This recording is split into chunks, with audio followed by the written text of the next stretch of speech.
Hi everyone, my name's Alex Miltenberger, and I'm happy to be sharing some of the work that I've been doing over the past 6 months or so with Stanford University and Lawrence Berkeley National Lab.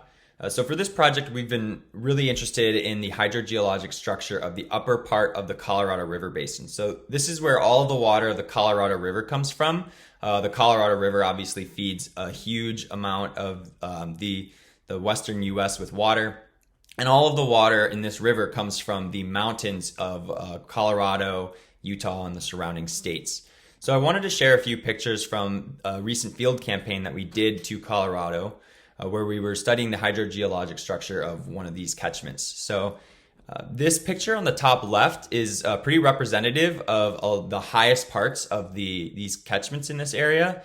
So we're up near the peaks of these mountains, and we're in these glacially carved valleys that are now filled with big piles of angular, coarse talus piles and other kinds of sediments. And then if you follow this valley down far enough, eventually you'll hit a headwater spring. So this is where the water is first coming out of the ground. And if you follow that spring down, you'll see more and more seeps coming out of the ground, and the stream itself is getting bigger and bigger as you're getting contributions from the surrounding hill slopes, such as the one shown on the bottom left here. And so by the time you get into the main valleys, you've accumulated quite a bit of water from all of these catchments coalescing into a single river. And so that's what this figure on the bottom right is showing. And then this water will exit out to the Gunnison River and then eventually to the Colorado River. So all of the water, especially in the dry season, is coming from snowmelt in these catchments here, in these mountains.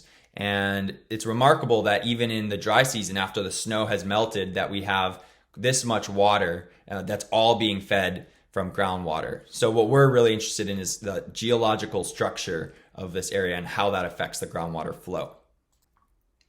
So here's a little bit of background on the geology of this area. So we're in the East River Watershed, which is a big DOE-funded site. There's been a lot of work done here that's shown in this star.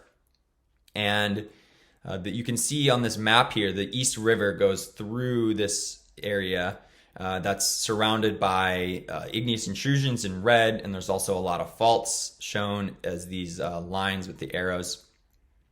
And if you take this cross-section from B to B prime, which is near our study area, which is circled here, you can see the kind of structure we're working with. So we have igneous intrusions, and then we have a thick package of Mancos shale in green.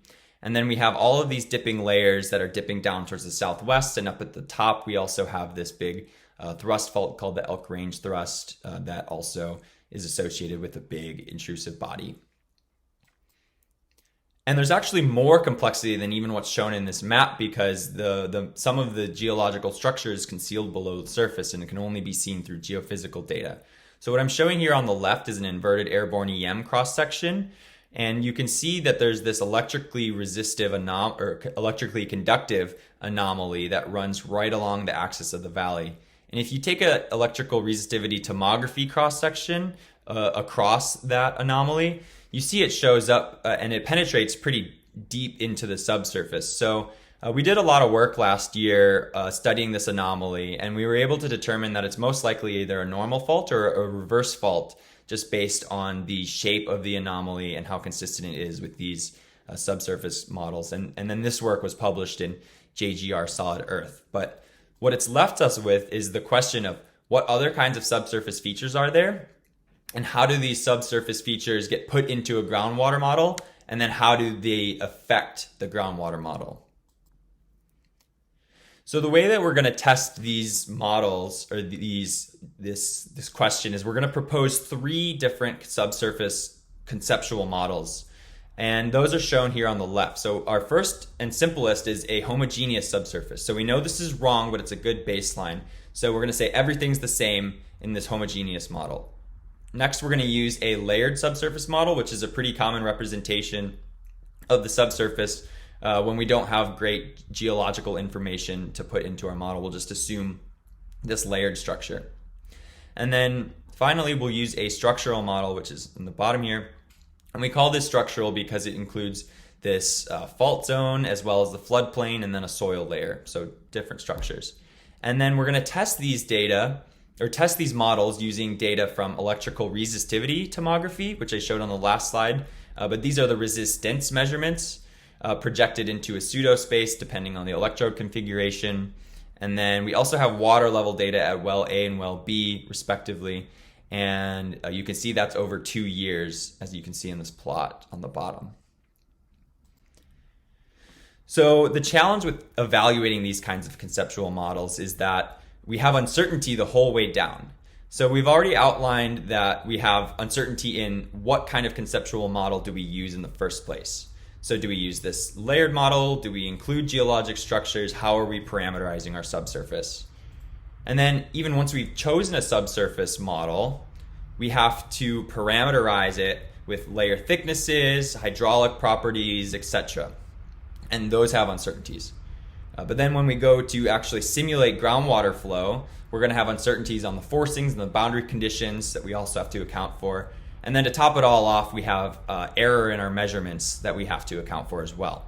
So the way we're going to approach this problem is to, for each conceptual model, we're going to calculate one value that describes how well that conceptual model is recreating our observed data. And so the way that we're going to calculate this value is through the posterior odds.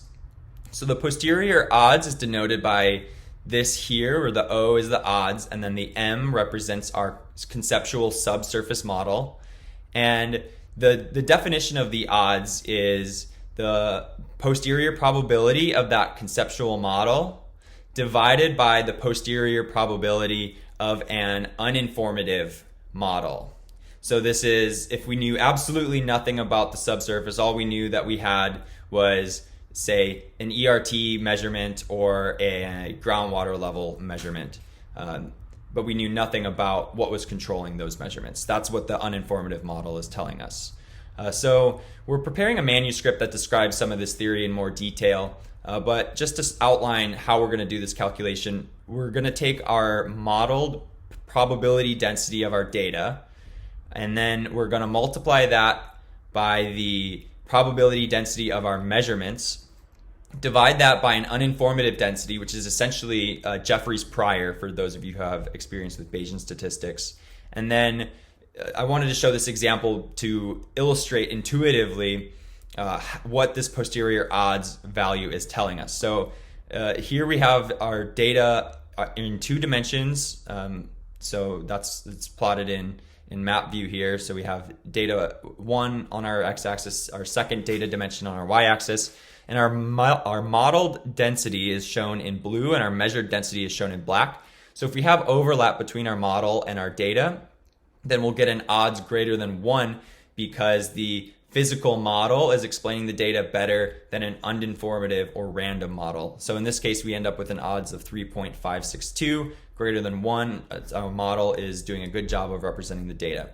Now, if we have some overlap, the model, the posterior odds will be roughly equal to 1. And then if we have no overlap at all, then the posterior odds is less than 1, which means a random model is doing better at explaining our data than a physical model is. So we need to reconsider our physical model. There's something wrong with our intuition.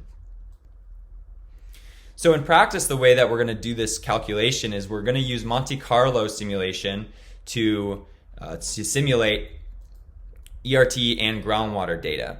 And so this table on the left just shows all of the different parameters that go into it. We define uncertainties on all of these different parameters.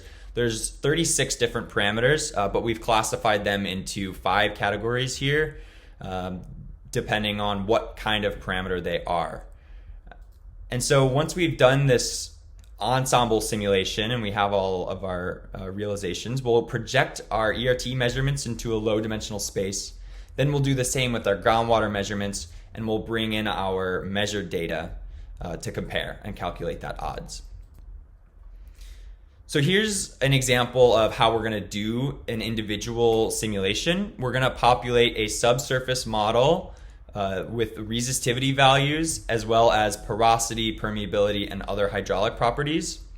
We're going to use the resistivity to forward model electrical resistance measurements, and then we're going to use our hydraulic properties along with a boundary condition that simulates snowmelt infiltrating into the subsurface, and use a Richards equation solver to calculate water level data over the 2-year period that we have observations.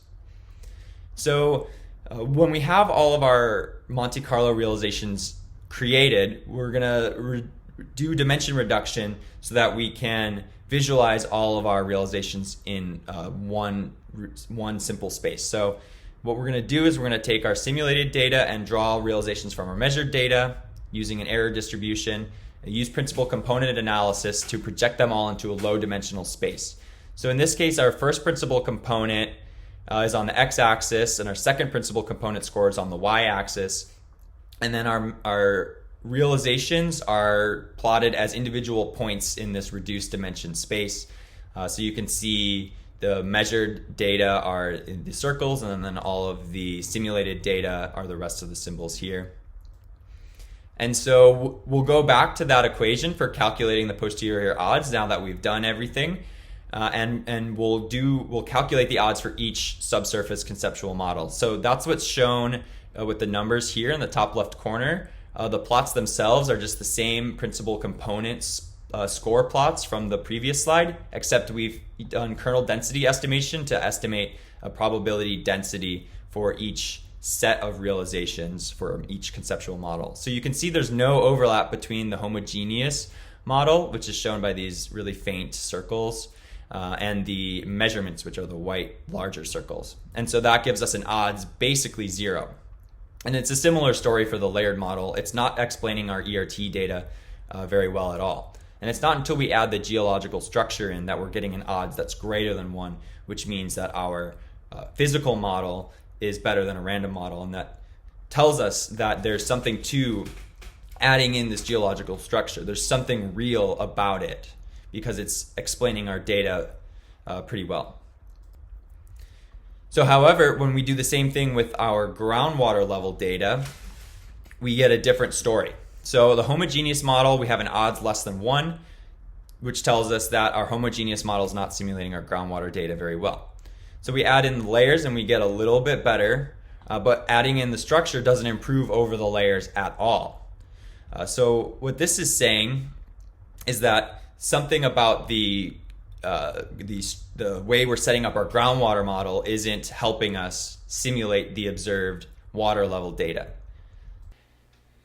So I want to show a couple of examples that show what's going wrong with the groundwater model here.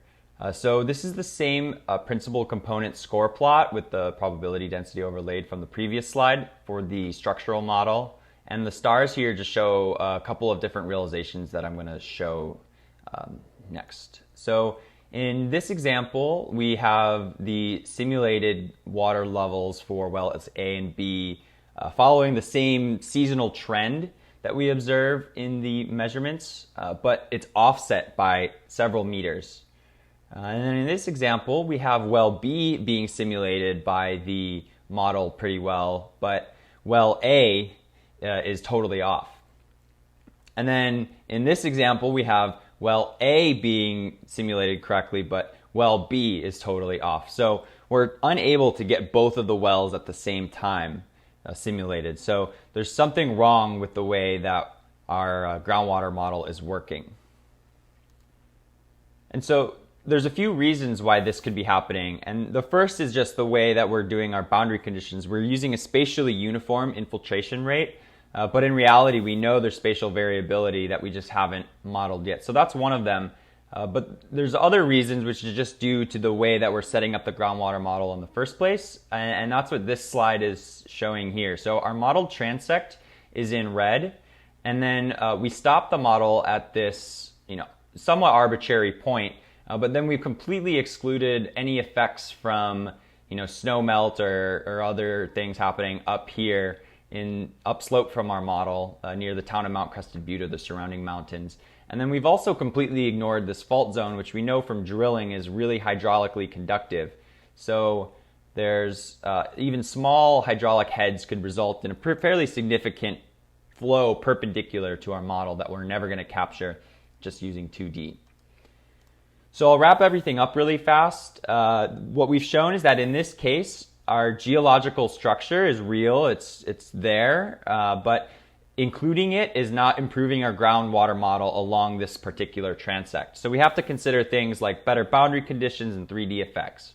But I think really the key point from this work so far is that the Bayesian hypothesis testing, the act of going through and calculating those odds values, is what's really helping us understand how the hydrogeologic structure is impacting our groundwater modeling strategy.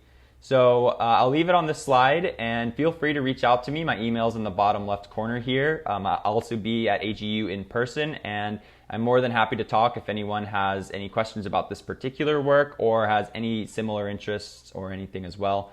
So thank you very much, and I hope to see a lot of you in person in New Orleans next week.